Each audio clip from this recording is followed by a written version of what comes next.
δεις τον εαυτό σου και να πεις και στον καθρέφτη ένα μπράβο. Πολλοί από εμάς δεν μπορούμε να δούμε τον εαυτό μας στον καθρέφτη. Ξέρετε τι μπορεί να λέει αυτό για μας?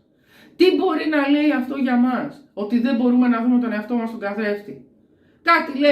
Κάτι λέει αυτό. Θα το πούμε σε άλλο βίντεο. Λοιπόν, επιβραβέστε τον εαυτό σας. Μιλήστε όμορφα στον εαυτό σας. Και δεν χρειάζεται να κάνετε το μαλλί 100 λουσίματα. Άλλοι θέλουν να κάνουν 3 λουσίματα. Αν δεν μπορείς να κάνεις τα 3 λουσίματα, δεν πειράζει. Κάνε ένα, αρκεί.